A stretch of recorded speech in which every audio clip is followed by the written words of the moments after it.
Hey, what's up, everybody? Welcome to the another edition of the Sully Squad. As all I gotta say is, world fucking champions, baby. As the great Chase Utley said back in '08, Philadelphia Eagles are world champions. Fucking total beatdown last night. I mean, I was having, kind of reminiscent a little bit of that Seattle Denver game back in 2013, Eagles defense with a dominating performance. Jalen Hurts, was in total command. I wanted to call Jalen Hurts the general last night because the guy was just in total command of the offense, making the right reads, making the right throws, getting them into the right plays. So just a dominating performance by the world champion Philadelphia Eagles. So we're gonna get into it here. I think we're all a little exhausted, but we're gonna get into it here. I got my usual cast. I got my man Sean Kilrain in the middle. What's up, Sean? How you doing? What's up, man? Chilling. Cooper the Gene. That's all I gotta say, baby. There's your birthday present. Dude, that was great, bro. And then I got my man, Mr. 6 for 6, Diego the Hammer Bianchi. What's up, dog? What's up, guys? What's going on? It's a good Monday. Damn right. Fucking great Monday, bro. How was Frankfurt and Common, man? It must have been off the chain. I'm assuming you went. I went to Broad Street. Oh, you went down the Broad Street. Yeah, I went down to Broad Street. Down there's like 4 in the morning. Damn, how was that, John? That must have been awesome. Crazy. That was awesome. I was wrecked.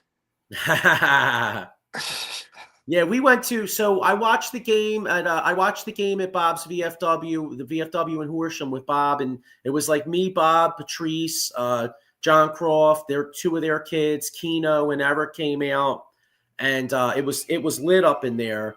And then we went to Hatboro right afterwards, and that, I'll tell you what, man, that was cool. I mean, it's obviously it wasn't as wild as Broad Street or Cotman, but it was same shit. You know what I mean? People all on the side of the road, everybody's going down the street beeping horns. So I mean, for me to go down the Cotman or Broad, I mean, that's a pain in the balls. You know what I'm saying? Like up here, Hatboro is like 5 minutes away. You know what I mean? So it was great.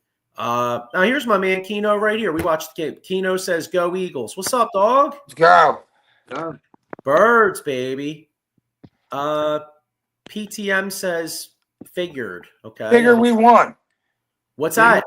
He figured we won, Oh, gotcha. Hey, that's true. Here's my man Paul Spencer. What's up, fam? Congratulations, man. Well deserved. Dominating win.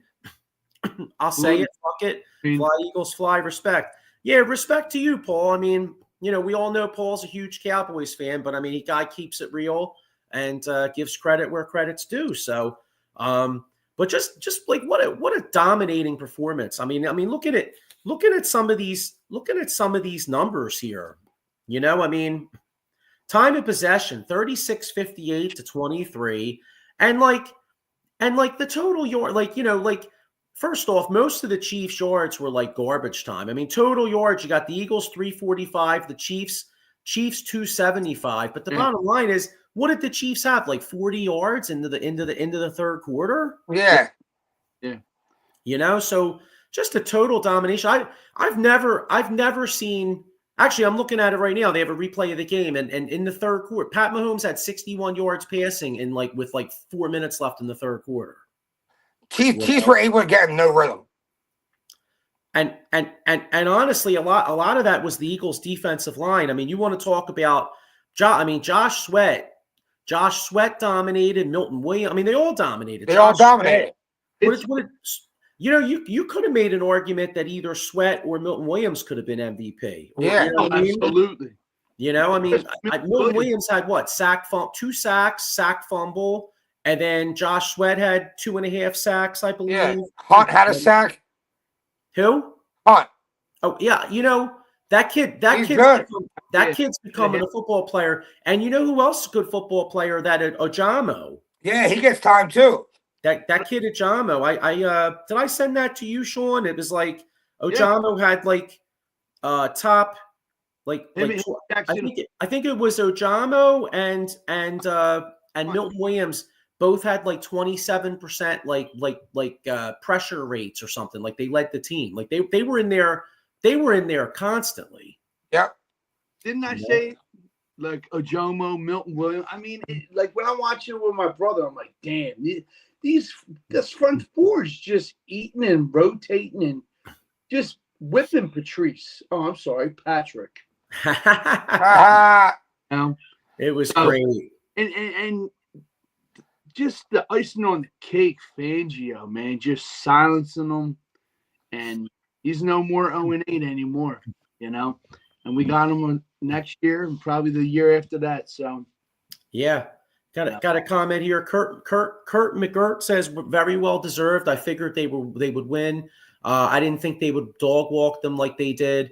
Yeah, I can't say I'd call that. I mean, I don't think anybody thought that. I did think the Eagles were going to win by a touchdown to 10 points. In fact, I took the Eagles minus 9.5.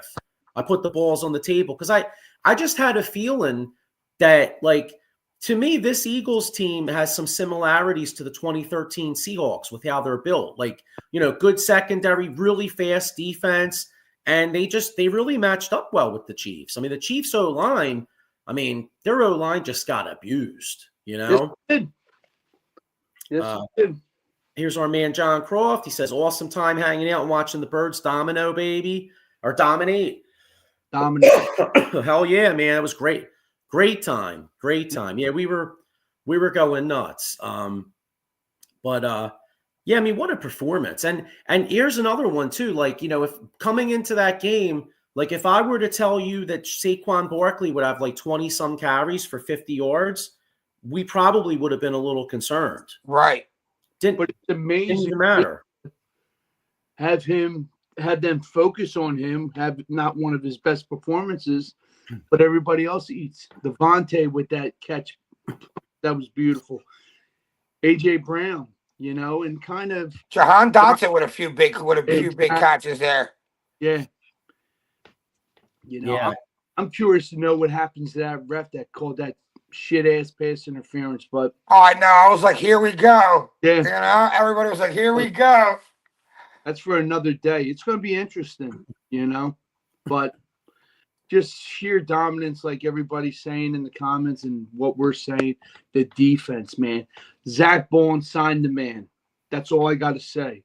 You know, we future with this secondary, Cooper DeJean, Quinyon Mitchell, you know, C.J. Gardner-Johnson. I mean, Reed Blankenship. Yeah. All balling. I mean, they all play like brothers on a team, like, you know, just playing that rough flag, whatever you want to call it. And they know their schemes. They know where they can be. And I just kept seeing like Reed. I don't know if you noticed it. Like Reed kept saying to, I think, like DeJean, like, yo, go over there, watch, you know, calling audibles and stuff like that. But dude, it gets no better, man. You know, 2-time Bowl champs.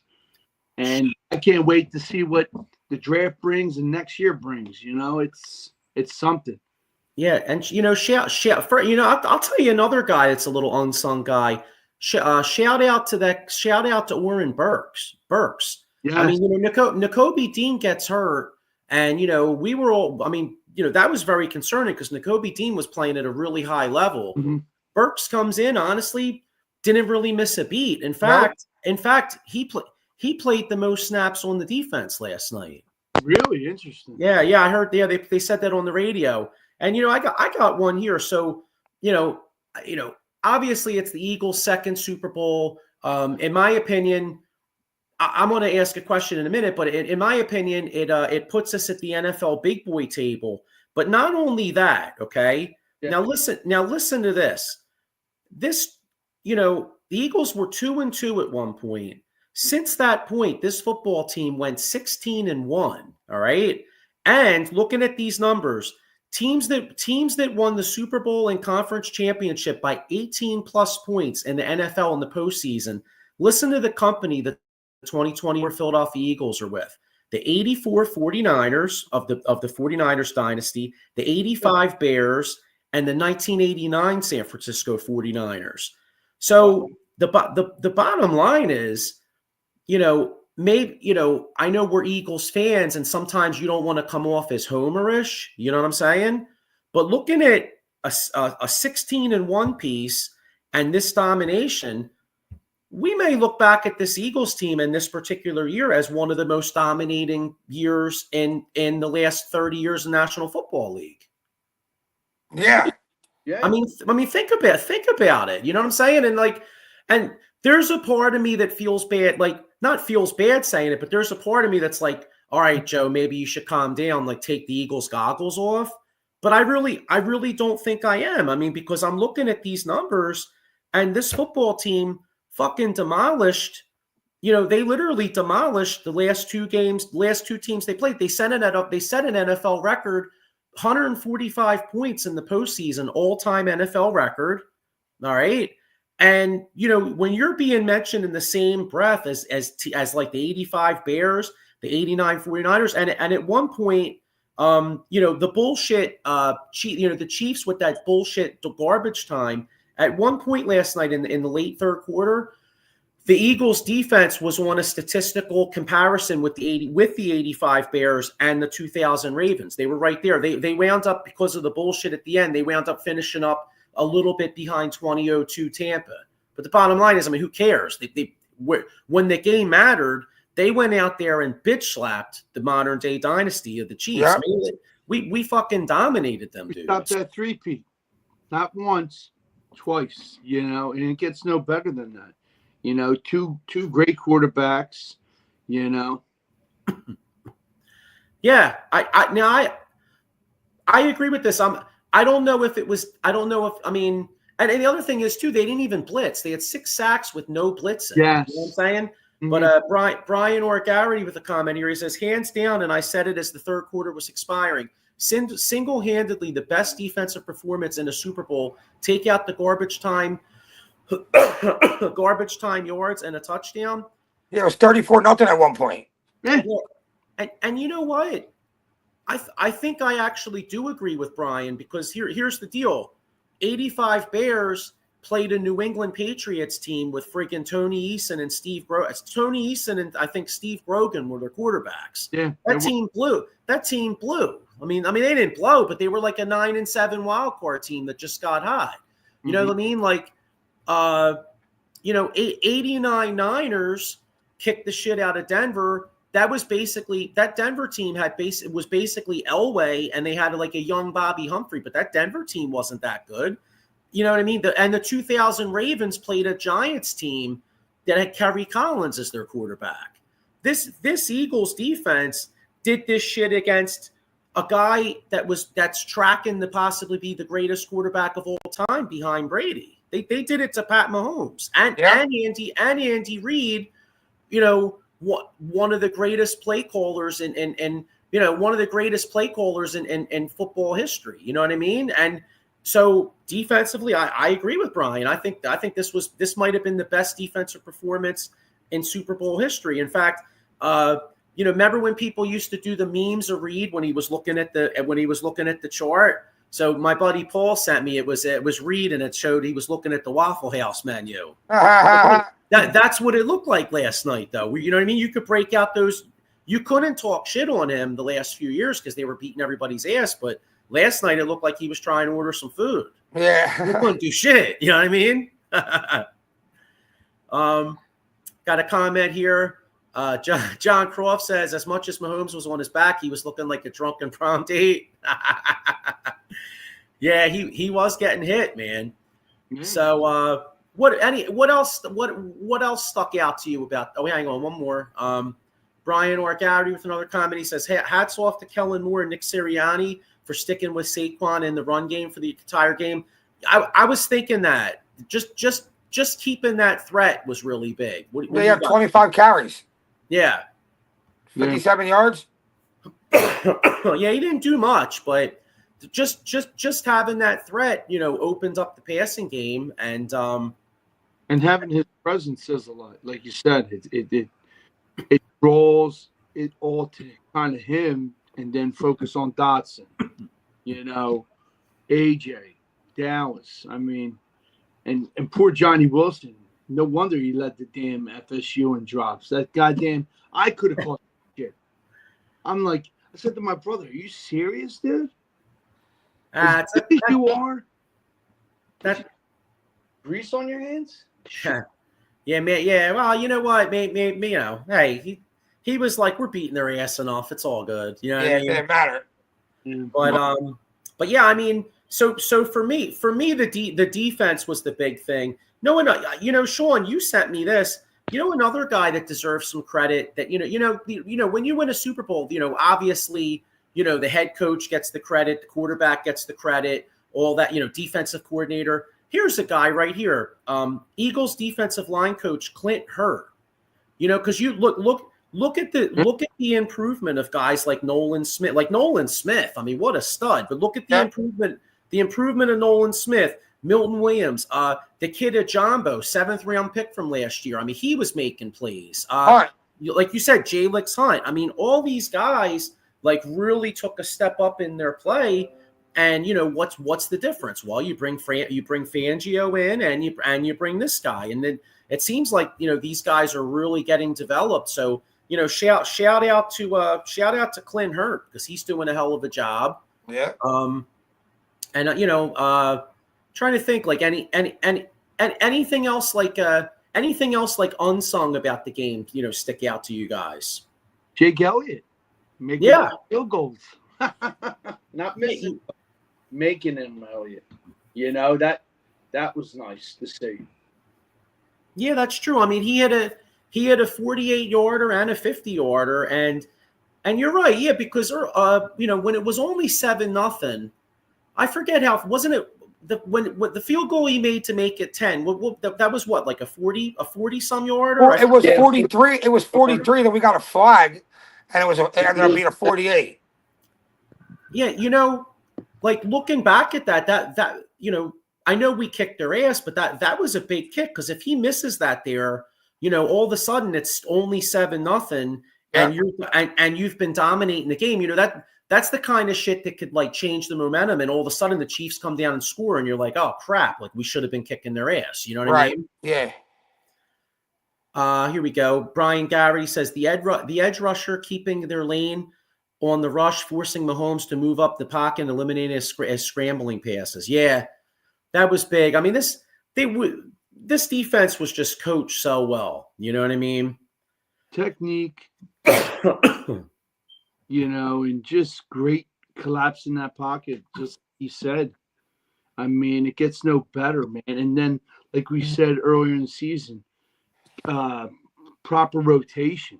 It's like, damn, dude, Jomo, Milton. These guys ate and sweat, man. His stats, I sent you his stats. It's like, God damn, Yeah. So, so all right. So we pretty much went over the defense. Mm-hmm. Offensively, AJ Brown played well. Devontae Smith played well. Of course, the O-line protecting Jalen, but time for everyone to put some respect on Jalen Hurts' name. Every time we talk about these great quarterbacks in the league, make sure you mention his name in that shit. He's up there. I think give me him over Josh Allen. Give me him over Lamar Jackson. Give me him over all them quarterbacks. He knows how to win. The most important thing for a quarterback is knowing how to win. All them other guys put up all them gaudy stats. The whole team's just them. And what's it end up? It ends up them just an AFC championship exit. Well, he's up in tier 1, and then you got, I mean, Lamar, I mean, he's way beyond Lamar, man. Just the way he throws and runs, Allen just got that bad luck. So with Burrow. But yeah, I mean, Nah, I just think they choke. Yeah, Yeah. you could say it's bad luck, but the bottom line is every time, Jalen Hurts has played against Mahomes in 2 Super Bowls now. Should have beat him twice. Outplayed him twice. And then against, most people say Steve Spagnuolo is one of the best D coordinators in the league. Jalen Hurts has put up over 35 both times against him. Yeah, what's Spagnuolo's ass? And then look at this, like Jalen Hurts, since becoming a full-time starter, a 0.718 win percentage, second highest. I guess that's the Mahomes probably. Four playoff appearances, two-time NFC champion, 1 Super Bowl champion. I mean, the guy, and the thing that was really impressive about Jalen is, I mean, he only had to throw the ball 22 times. Sometimes it's harder to be effective as a quarterback when you do only throw the ball that, because think about it. A lot of times a quarterback, like anything else, like when you play basketball, like you want to get into a rhythm, you want to shoot the ball, right? When you're a quarterback, if you're only throwing like 17 times a game or 20 to 25, well, he was really out. What do you have, like a 70% completion percentage? Yeah. I mean, he was right on point. And and then I like the fact that they didn't just try to run when Milton Williams made that sack fumble. I like how they didn't just try to run the clock out. He went for the jugular, and that was a beautiful pass to Devontae Smith. I mean, that one was right on the money. They threw a couple passes down the field that were just dives. The one that AJ Brown, the one that Dotson, the one Devontae Smith, he's on point. So, man, Chris Rapizzi says, if this is a dream, don't wake me up. No, you're in reality, brother. Yeah, I know. It's funny. Yeah, speaking of dream, man, I need some sleep. I'll tell you that. Yeah. But yeah, and we mentioned the Eagles 16-1 since the bye week. Look at this, because I want to ask if you guys think this could be the start of a dynasty. I mean, I don't want to get too far ahead of myself, but look at this right here. A plus 238 point margin, a plus 28 turnover margin. They won 9 games by double digits and 5 games by 20 points or more. Jeez. That's domination. Dominating. We can, we got to get some more chess pieces to the guys that are on the end of their career. Hopefully Jackson Hunt is the replacement to BG or whatever, or Sweat. Right.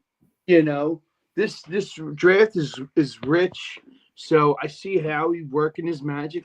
And then once again, you guys can agree, if you're a free agent, you definitely want to come here, hands down, with the culture, the winning attitude. I mean, and the coaching, it gets no better, man. It's interesting. I know he won't come here, but I'm interested to see what would it take for like a Myles Garrett to come here. It'd be interesting, because you can almost see it in the look in his eyes, like, damn, this team's good. I would love to be here, but it's going to take a lot. But well, I mean, you have to trade for him too. Yeah, I mean, absolutely. Which I would be fine doing, because I mean the Eagles pick is 32nd overall. So I mean, if you're telling me I could get Myles Garrett for, I'm not really worried about the trade compensation. Like even as great as Howie is with finding money, I mean there's got to be limits somewhere. I mean we're gonna have to pay. We have to pay Jalen Carter in the next year or so. We got to pay Jordan Davis next year. You got to keep. I mean I feel like you can't lose Bourne. No. You got a linebacker. You can't lose Bourne. You got to sign Jalen Carter. Would I be upset? I kind of wouldn't be that upset if we lost Jordan Davis. We might lose Milton Williams. And the thing about Jordan Davis though, because I know like some people point to like the snap count and all that stuff, but like Jordan Davis plays a big role in the run defense, though. He Like clogs the hole. Exactly. if you take Jordan Davis's big ass out of there, then that changes the complexion of the defense, because then all of a sudden some of these teams might start gashing us up the middle on runs, and then it takes away from the shit.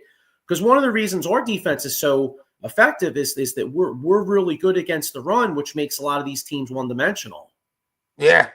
You know what I'm saying? Brian Garrity says offensive game plan to use the clock, complete passes, and makes it hard to throw more than they did. Yeah, I mean, I have no problem. Hey, as long as we're winning football games, I don't give a shit if Jalen throws it 20 times. I actually am just giving him props for being as good as he is throwing it that less. You know what I mean? I like when he has long runs, not those short collapsing pocket runs. That kind of worries me with. Back to the dynasty thing. I think the Eagles are built to win many years in a row. Mm-hmm. Kind of interested to see what we do if Kellen Moore leaves. Yeah. Who's our OC going to be? Because that's big. I think that's a lot more important than we think. Yeah. And since you bring that up, Diego, there's a guy, because he's, I think, out or on his way out, Bobby Slowick from the Texans, because I think he's going to leave because him and C.J. Stroud don't get along. They butt heads, but he's another offensive mind, pretty solid. I wouldn't mind him coming here. Or do we get a young mind offensive coordinator from college? There's some out there. Everybody's saying Frank Reich, but what are your opinions on that? Well, I'll go with Frank Reich. Yeah, I mean, right. Yeah, I'm kind of done with that. But Reich makes sense in the fact that him and Sirianni are tight. But how about the guy? What's the guy's name? A lot of people are saying that they're speculating that it's going to be the guy. What's his name? Kevin Patullo, I think it is. Is that really? The guy's name? Well, he's Sirianni's boy. I think that's his name. I'll look him up. But he's Sirianni's boy. And he already plays a big role in the game planning and stuff. But you guys know as well as me, though, there's a big difference between playing a role in the what do you call it? Playing a role, setting up the game plan, and being the guy that's getting his balls broken, making the calls. You know what I'm saying? Like when you're in that position and the bullets are flying and you got to make those calls. That's a big difference between that and like sitting there setting up plays on like a Wednesday afternoon. You know what I mean? Yeah.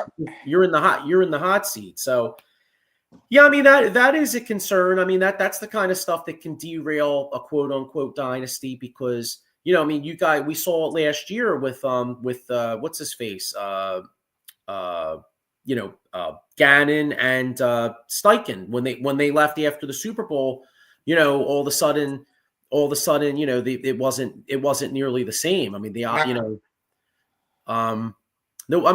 one good thing is Fangio's not going anywhere, so the defense should still be at a high level. Absolutely. Here's a comment here. Brian Garrity says something with the family feeling with this team. Could there reach with Becton and Bourne and giving them a new chance, the ability to sign them to a deal at a lower price tag? Maybe a little bit lower, but like these guys are going to want to get. I mean, these guys are going to want to get some cheddar, though. You know what I mean? Especially Zach Bourne. I mean, Becton was a first round pick, so he made decent money. But like, I mean, with Becton, there could be a team out there that'll pay Becton huge money to go out and play right tackle. You know what I'm saying? And then with Bourne, I mean, shit, there could be a team out there that throws big money at him because he was top 5 in defensive player of the year. Yeah, true.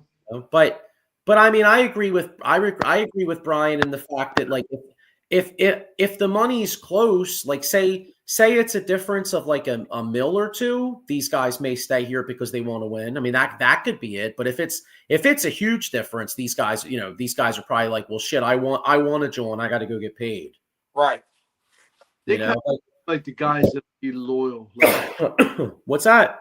These guys seem kind of loyal because of, just like I said, the family culture, the brotherhood.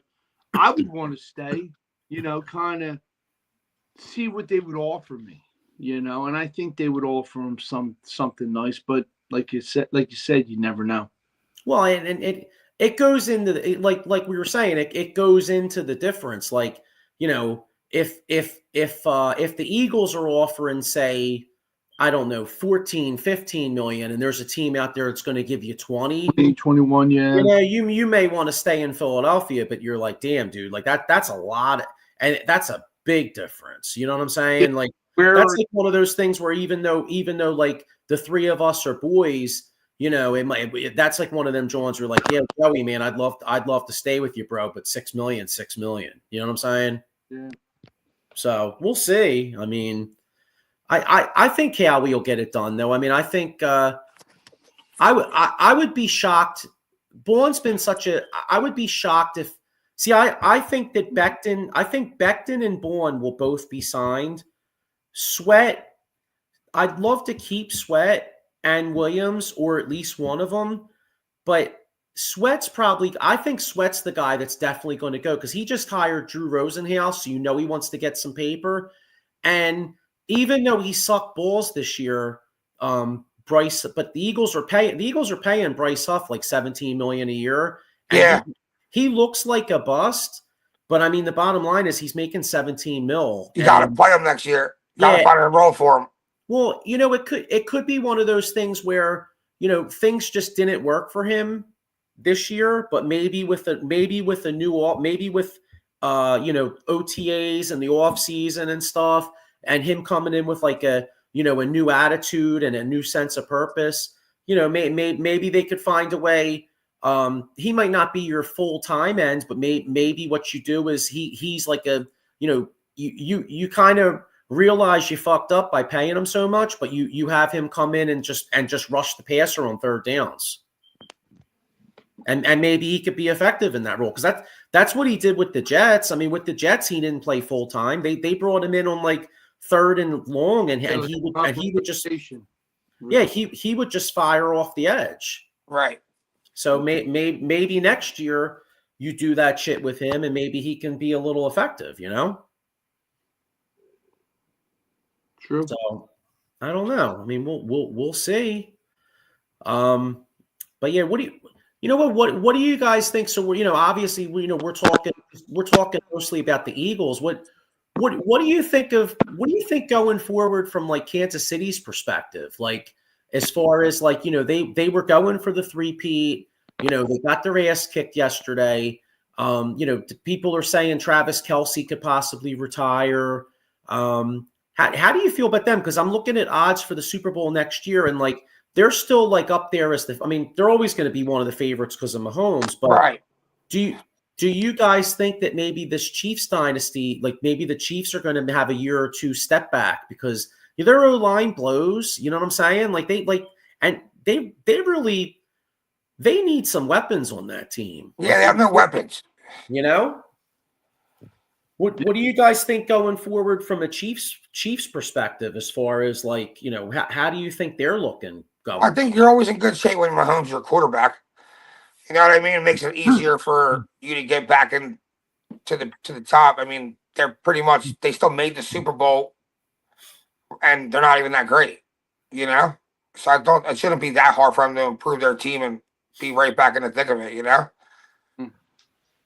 Yeah, I mean, if I'm a Chiefs fan, I mean, if I'm them, I'm looking for at least one offensive tackle. I think that's what really killed them is having. They got to rebuild the O-line, and I feel like they need a real number one wide receiver. Yeah. That's what I feel like they were missing. Yeah, and Pacheco wasn't the. I mean, I know he was battling an injury, but Pacheco wasn't the same guy this year. And then they used Kareem Hunt and they had P-Ron and these guys or whatever. But they could even look to improve the running back position. Like this draft is really, really deep in running back. So it wouldn't shock me if like Kansas City went like O-line early, maybe even double O-line, and then like got a really good runner and say that second, third, fourth round, something like that. And maybe they go out in free agency and go get themselves another weapon, Right. Yeah. Yeah, for sure. That's what I think they need. Yeah. So, All right, I'm about to get off of here. all right, bro. All right, guys, I'll catch you next week. Yeah, definitely. I'll probably. You guys going to the parade? Yeah, I was gonna say I'm gonna hit you up. I'm going down, so I'll. I know Rich said he's going down with you, and I was saying maybe I'll. Well, I'll hit you up. Yeah, just come down with us. All right, yeah, because there's like Bob's going. There's a bunch of us going, so we're gonna have a huge ass group. All right, bet. We'll all meet up. All right, later, bro. Go Birds, baby. Go Birds. Peace. All right, see you. So, all right, Sean. So, all right, so we have the parade this year. Do you want to? How about if we look? How about if we look ahead a little bit to see, like, because I have right here with the start of the dynasty. How about if we look ahead? Let's start thinking about the future here. So, we're hoping we could keep Milton Williams. We're hoping we could keep. What do you think? All right, so gun to the head. All right, is Zach one coming back? Yeah. Yes. All right. Is Becton coming back? Yes. That's what I think. All right. Josh Sweat, I think he's gone. Oh, he's gone. I'm saying he's going to go to. Go ahead. Milton Williams. My heart's saying stay, but with this performance, props to him. He put his name out there from solid backup to whoever needs a D tackle, nose tackle. He's your man. That Super Bowl film showed a lot for him. So I think he's going, unfortunately. Next man up mentality. Ojomo, go ahead. Yeah, I do too. All right, so that's going to make it a little harder, to come back. I mean, Ojomo does look good. He played well yesterday, but that means that you're going to have to, it makes and if Brandon Graham retires, all of a sudden, next man up mentality, Yeah, I know, but who's the next man though? So you're going to have Nolan. You're going to have Nolan Smith. Mm-hmm. You're going to have Nolan Smith. You're going to have Jalix Hunt. And you're stuck paying Bryce Huff.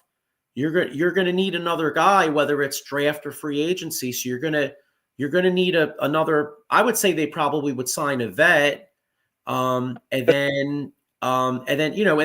right. So, but you said this draft is kind of deep in D tackle. Yeah, DN, D tackle. I mean, shit. I mean, it doesn't get no better than that, Joey. I mean, Bryce Huff is like the thorn in your ass with that damn paycheck. Yeah. Here's my man Keith Butler, EAGLES Eagles. What's up, Keith? How you doing, bro? I'm sure he was freaking out last night. So, yeah, I mean, hopefully, as great as things are today, and we're going to enjoy the shit out of the parade, and we're going to celebrate. But I'd really like to have this team. Like I said before, I mean, 2 Super Bowls in 7 years, 3 Super Bowl appearances with 2 victories that stopped 2 dynasties from 2 three-peats. Yeah. The Eagles are now among the NFL's elite. You know what? I'll ask the question to everybody out there. Now 2017 obviously is always going to be extremely special because it was our first one. Plus it was against New England. Okay.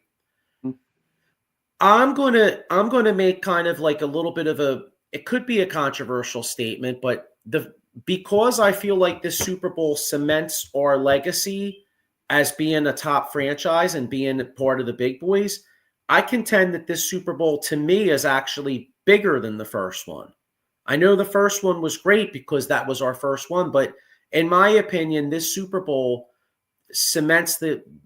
puts the Eagles at the big boy table. We're no longer at the kiddie table. When the meal's coming, we're at the big boy table now. So I contend that this Super Bowl is more important than the first one. I'm wondering what everybody out there thinks, and Sean, I'm wondering what you think. As you were talking, I'm thinking, it's special. Pete made that play. What happens? Philly special. What if we don't execute? But fast forward to yesterday's game with this defense, this utter dominance, relentless in the third quarter, I mean, yeah, it is special. It probably is. I agree with you. Well, here's the other reason I'm saying it. So 2017 was like, as Anthony Gargano used to say on the radio when he was on 97.5, it was like, quote unquote, the year of the blue snow. Like everything worked for that team. Like they had 50 million injuries. Carson Wentz gets hurt, but Nick Foles steps up. Jason Peters gets hurt. Vitae steps up. You know what I mean? But that 2017 team wasn't really set up for future success. I mean, that was a lot of 1-year signings. You had Alshon Jeffrey. I mean, Alshon Jeffrey was in there. You had guys like Torrey Smith. You had LeGarrette Blount. You had a bunch of Chris Long. You had a bunch of guys you signed to like one or 2 year deals that were vets, and Patrick Robinson. You know what I mean? Like you had a bunch of guys that came together and had a great year. Now, this Eagles team's one of the youngest rosters in the NFL, right? So, and you you did it with your starting quarterback who's only 26 years old, a coach that's young. But by the way, we talked about respect on somebody's name. How about putting some respect on Nick Sirianni's name? Everybody breaks his balls. Bottom line is now, like the boy genius of Sean McVay has 1 Super Bowl loss, 1 Super Bowl win. Well, and in his first like 5 years or whatever it is, Nick Sirianni's got the same shit. So maybe people need to start respecting that man. But the bottom line is like this team's already at the big boy table, and then going forward, you got a 26-year-old quarterback, one of the youngest rosters in the league, a general manager that arguably, I mean, Howie's got to be, if not the best GM in football. What, Sean? Like 2 or 3? Yeah. He's got to be up there with the dude in Kansas City, Brent Veach. I mean, Veach, you got to put him up there. But other than that, Howie Roseman's probably the best GM in football. Yeah. And this franchise is set up for success.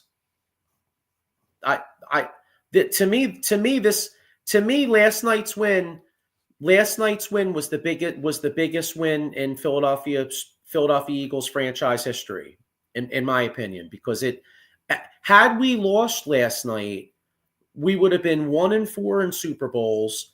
We would have still only had the 1 championship. You know what I'm saying? And it would have been like, you could have equated us to like not the Jets because they blow, but like another team out there that only has like 1 title. You know what I'm saying? But now we got 2. True. And we're set up for so much more. I mean, so I think it's the biggest, it's the biggest win in Philadelphia sports history. And we are set up, as long, hopefully they can mitigate some of these losses that they're going to have. And, we could keep this thing going and try to win another one. I see it happening, man. Like you said, things look bright, Joe. I mean, fill the backup, the needs and stuff like that. The guys that are out the door, like your BG, get somebody or next man up mentality. But all in all, I see this team big powerhouse. Yeah. Well, one of the only things that could derail this team is losing too many guys in free agency. Obviously. Another thing that could derail this team is injuries, and I saw a lot of the crazy celebrations last night. I mean, thank God. I don't know if anybody out there was like, I saw, hopefully nobody was climbing poles. Hopefully nobody got hurt. But if you climbed a pole and you fell off that, John, or say you slipped and fell or whatever, and you got an injury. Well, hey, anybody out there, when you get hurt, The guy to call is this guy right here, Jason Fine, a.k.a. Attorney Big Al. Motor vehicle accident, slip and fall, workers' compensation, or like I said, personal injury claim.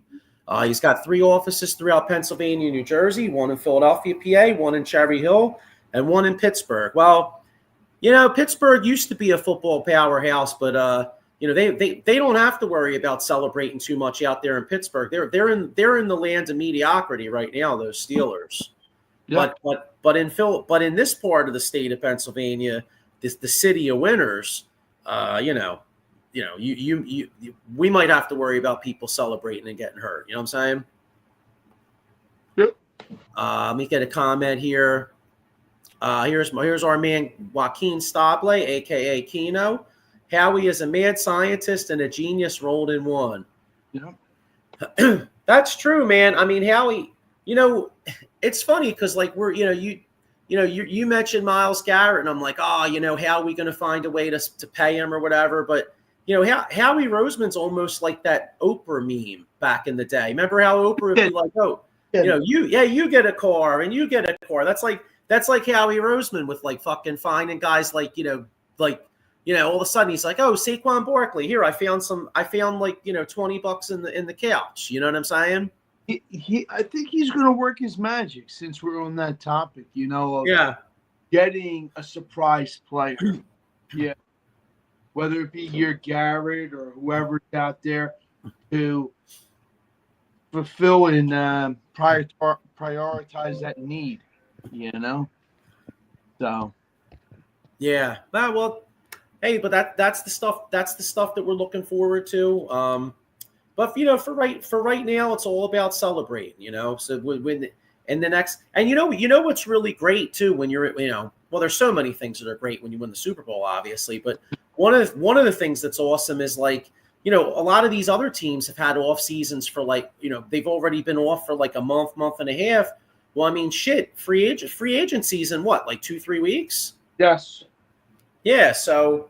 I mean, we're basically going off of a Super Bowl run, going off of celebrating a Super Bowl, and in a couple weeks' time, all of a sudden you got free agency. Yep. So, yeah, we'll see, man. But really exciting times. And what about you? Did you say you were going to the parade? Yeah. Oh, cool. Who are you going down with? Well, I'm hoping my oldest can go, but as of right now, she's working. She's trying to get somebody to. Well, maybe we'll all roll together too. Because like I said, I mean, it's me, Bob. I think the Crofts are going, and then my uncle Bob might go, and then of course my brother Richie, Diego. I mean, if we plan it out right, I mean, we're going to be rolling down like at least like 20-25 thick. So. Mm-hmm. You know what I mean? Yeah, I'm game. All right, bet. Yeah, that's what's up. Cool. Yeah, the last time, so the last parade, dude. Billy Smith's father had an RV right next to the art museum because he had just retired as a cop. So he had this big ass RV, dude. It was fucking great, man. We were chilling there. They had like they had the RV with like the bathroom right there, and it was awesome, dude. Needless to say, dude, we got highly buzzed. I'll put it that way. And when Kelsey gave his speech, I went into Tier Nog. And did I tell you this story or no? No. Well, I walk in the Tier Nog, and it was really cold, right? So my hair was like all long and like kind of grayish and shit. So I walk in Tier Nog, and all these dudes were calling me. I've never been told I look like Doug P before in my life. And I don't think I look like them, bro. But anyway, I had all these dudes like I'm kind of hammered walking in there, and all these dudes are like, "Yo, man, you look like Dougie P," and I'm like, so I played it up. I'm like, takes a lot of balls to win a Super Bowl, fellas, and I'd like fucking they all picked me up. I did an Eagles chant right in the middle of Tier Knock. Get you some shots, Irish car bombs, and all that. I think they did. That's probably one of the reasons why that the couple of hours I was in there is a little blurry. You know what I mean? It was a good time, bro. Yeah. So, but I'm looking. 7 years later, I don't know if I'm going to go. I don't plan on going crazy like that again. But I mean, we're still going to have a good time. You know what I mean? Yeah, those days are long gone. Oh, dude, man, I was exhausted for like because we were down there. We went down there around like, I don't know. I think we got in the city like 6:30, 7 o'clock in the morning. We were in town till like 11 o'clock at night. My ex-wife came and picked us up, and she wasn't too happy, but hey, it was one day. You know what I mean? She came down to get us. It was like me, my buddy Eric, and Lieb. And yeah, that was a long day, dude.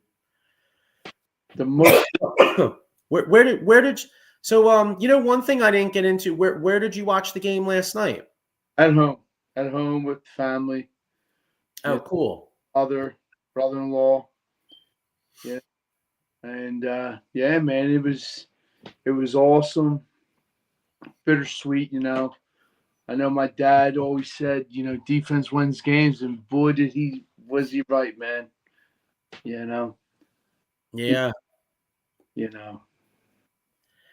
Yeah, hey man, and I think the one thing that's great about Philadelphia is how this city is like this city just loves football. You know what I mean? Like this whole area just I feel like Philadelphia in particular, like we love our sports teams, but I feel like in general, like this city loves the Eagles. You know what I'm saying? Like loves the Eagles. Like there's like a passion, like no, like I feel like I know there's some other fan bases out there, like Buffalo fans are really, Buffalo's got great fans. Even though we whooped that ass, the Chiefs got good fans. You know what I'm saying? Like there's a lot of places that have good fans, but I don't think there's anything like Eagles fans, bro. You know what I'm saying? And what's that? We just travel in packs, man. It's like we're just loyal. We go wherever they go. It's like you follow. Have you ever heard of Super Bowl? I mean, look at the John last night. Like people were saying down in New Orleans that it was like 70-some% Eagles fans, and then when you heard when Cooper DeJean catches that interception, it sounded like the friggin' Link. You know what I'm saying? And then we're beating that ass, and like all the Eagles fans are doing the chop and all that shit.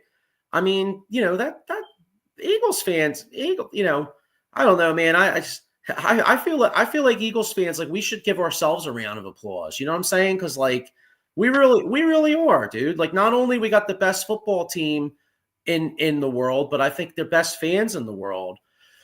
And one thing I'm really looking forward to, I'll say it on here, but in the next few weeks, it's not going to be on this network, so I'll put it out there, but I wrote an article on Buddy Ryan because I do a show called The Old School once in a while. And I wrote an article on Buddy Ryan. And one of the reasons I wanted to write it is because, like I fell in love with football as like an 8-year-old boy with the Buddy Ryan era. I mean, Sean, we both started watching football the same time. We're from the same era, and that was, I know the Eagles never won shit back then, but they could have. They had so the premise of the article, basically it goes into like, Buddy Ryan and like, it talked, I'll put it up when I post it, I'll put it up, but then I hope everybody likes it. But the bottom line is it's basically on Buddy Ryan and kind of like how him coming to the city, I know there were a lot of Eagles fans before from like Dick Vermeil, but if you remember when Ryan came here, the team sucked. I mean, they had Marion Campbell. Team almost moved to Arizona. You know what I mean? Like if Norman Brayman didn't come in and I hated Norman Brayman, but I'll give him props for one thing. He saved the fucking team. He came in and kept them going to Arizona.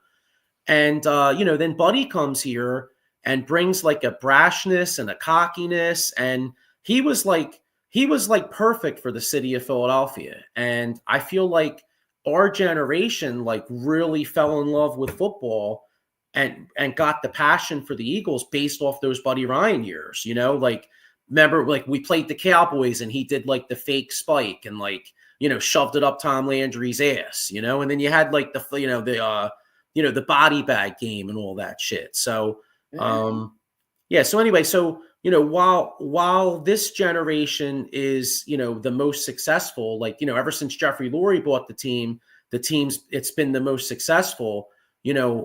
I just wanted to give props to that era because that's what made me fall in love with football. And I think a lot of people that are our age probably can agree. Oh shit, I remember Randall and I remember Reggie White and Seth Joyner and Jerome Brown. Like that's and beating teams' asses, like the House of Pain game where we went to Houston and kicked their ass in their own stadium. You know what I'm saying? So, but anyway, yeah. So that'll be coming up in a few weeks, and if anybody's interested, I'll tell you where to watch it because I think it'll be cool. I always like to relive the old, while right now is the most exciting because we're world champions. I like to relive the old stuff and kind of talk about some of the things that make you fall in love with football. Couldn't agree more, man. Yeah, the article was pretty good. Yeah, and like you said, man, like that team, dude. Like I still contend, like if Bryce Pop doesn't tackle Randall in '91 in Milwaukee, that team wins the Super Bowl that year, and the next Brown doesn't die. Yeah, those 2 years. I mean, we just got our second Super Bowl, but they really could have won, 30 shit. Damn, dude, I feel old. That was what, for 30 almost 34 years ago. God damn, dude. It's all good. But where's the time go, But what a team, and shout out and props to Eric Allen finally making it into the Hall of Fame. Long overdue. One of the best, probably a shutdown corner. Just I would hate to go against them. Yeah. But, I still remember that I remember that the interception he had against the Jets where he caught it and he made that great run back. And then how about 92 when Washington was driving and he got his fingertips on a pass and then they won, they made the playoffs. Yeah, great player. He was good for the Raiders too, actually. I mean, shit, he played like forever. Wasn't he I think he was still on the Raiders in the Tuck Rule game. I think he was still playing. No, You're thinking Woodson. Oh, that's right. Okay. He was. Eric Allen did play a long time. He played at least like 13 years. Played with the Eagles. He played with the Raiders. And Saints. Played with the Saints for a little bit too. And that's it. No, but he wasn't with the Raiders. It's Woodson. Okay. Now that's been around in the secondary, but for other teams. Yeah. Here's Michael Kaepernick Jr., Philadelphia Eagles are Super Bowl effing champions. Am right? Yeah, dude. Nothing better, Mike. And we're all we're all grossed up. We're all grossed up, Sean. We're at the big boy table. No more little kitty tables for the Philadelphia Eagles, baby. You can put that chicken tenders and French fries to the side. I want some steak and eggs. I mean, surf and turf. Excuse me. Yeah. Michael Kaepernick Jr. here. Yeah, we were just talking about Buddy Ryan. He says, "I hope Eric has some good Buddy stories and give Buddy his props." Yeah. Buddy was great, man. One of the all-time greatest defensive minds in the history of National Football League. It's a damn shame that he didn't he never got an offensive line. That's the one thing he didn't do. If he wasn't so freaking stubborn and didn't just like say, "Hey, Randall, make like 5 big plays," they might have won that, John. Yeah. I mean, look back on, it's I couldn't agree more, Yeah. I got one more thing before we get ready to roll out of here because I'm kind of like ready for bed soon. It's I'm beat, dude. So now with Jalen Hurts with 2 Super Bowl appearances, 1 Super Bowl win. Yes. His winning percentage. We all. we all right now, Donovan McNabb is regarded as the best quarterback in franchise history, or at least that's what I wanted to ask you. Do you think you could say Jalen's the best quarterback for the ever for the Eagles now because of his accomplishments? Yeah, because you don't throw at your fucking ankles. He doesn't throw those worm burners, huh? You know, in the hall. No, the only hall he's getting is probably the Wall Hall of Fame for the Eagles. And as far as I'm concerned, Jalen's up there. Jalen put his name on the map, to silence the critics and all that other stuff, and I'm happy for him, and he seems he's all about business too. He's short and sweet with his interviews. He doesn't have too much to say. He's just all about the game, Yeah. Mike agrees. He says Jalen is the best. I agree. And this is funny too. Buddy hated Kotite. I never called Rich Kotite. Uncle Mark called him Richie Kotex because he was such a pussy with Mac. Basically he's like a tampon. Yeah, basically I remember that. Same with my yeah, couldn't agree more. Yeah, Michael Kaepernick, getting back to the Buddy Ryan thing, he knew Taylor in the draft. Sure as hell did. I mean, you look at his first draft, he drafts Seth Joyner, I believe, in the 8th round, and then Clyde Simmons in the 9th round. You know what I'm saying? Like then like the next year, like and every year they added different guys, and next thing you know, they became relevant. Dude, it's amazing. Got another comment. Joaquin Stable says Jalen is better and he didn't get sick on the field. He didn't get sick, He went out drinking that piece of Mike Kaepernick Jr. says Jalen, Randall, Donovan, Nick, Jaws. Yeah. Well, I could see that. I would put Jalen, Randall, Nick, Donovan. I'm sorry. Yeah, Jaws. Yeah, now I literally you know what's funny? So I literally I'm literally like romanticizing the Buddy Ryan era, but so I'm kind of going against myself here. But honestly, I got to go Donovan ahead of Randall, and I love Randall, but just keeping it 100, I still remember when the Rams came here.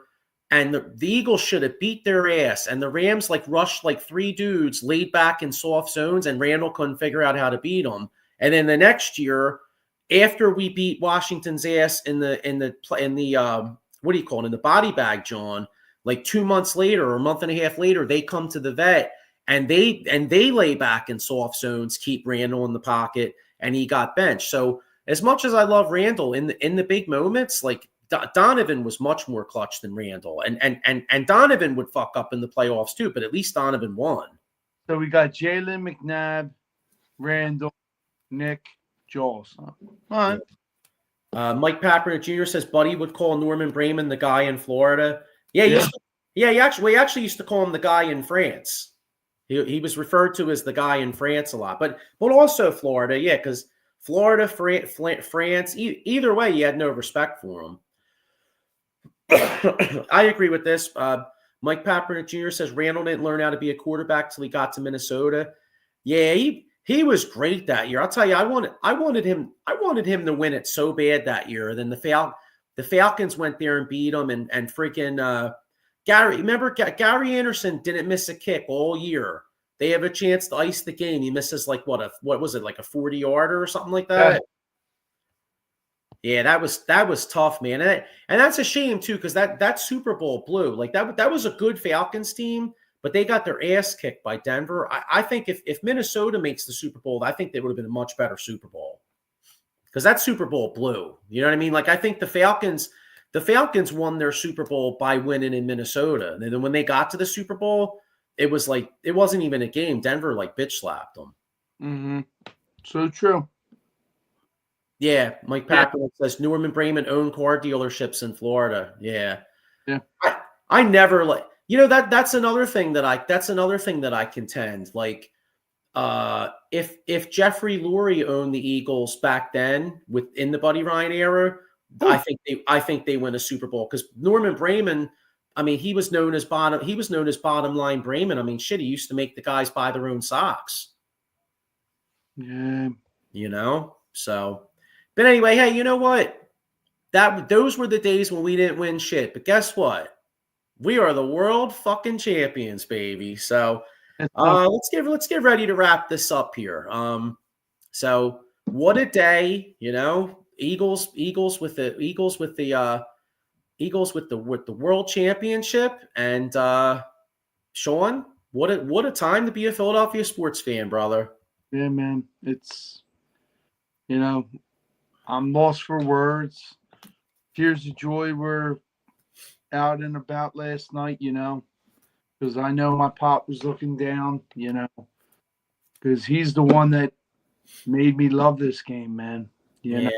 I know. I was thinking about my grandpop too. Actually, really on Friday because you know, like hearing people call up WIP, and I just remember like how excited he would have been. Yeah. You know, and then my girlfriend, she's a teacher, and she was telling me how the little kids were singing like the Eagles fight song and stuff like that. And there's nothing to me. There's nothing more cute than like little second and third grade classes like singing the fight song. You know what I mean? Like I love that shit, to dude. be who we are, man. You know, whether it's a boy or a girl, it's that thing, man.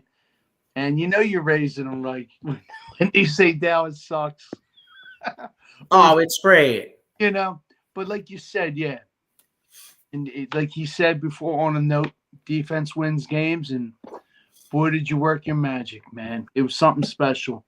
And the story's not over for this team, Joey. No, the future's bright. Future's bright. Hopefully Howie can continue to do his thing, and hopefully we don't lose too many people. And bottom line is, even if we lose a few people, most of this football team's coming back. I mean, most of their offensive starters are locked up through like at least 27, 28. You know. Yes. So we're there, but all right, everybody. Well, hey, shout out.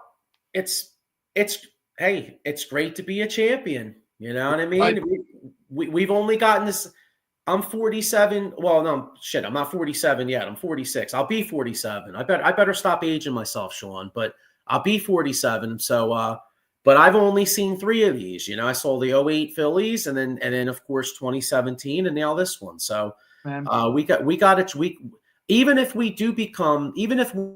winning does become the new norm, we can't ever take it for granted because, you know, it's about so much more than football. You know, it's about the people that you're with and your family and the experiences and like little things like Friday, like how epic is Friday when we're all like high-fiving and doing Eagles chants and we're down at that parade. I mean, that's the shit that's the shit we'll remember 20, 30 years from now. You know what I mean? Like being like, oh shit, remember when we were at that Eagles parade? Man, that was awesome, you know?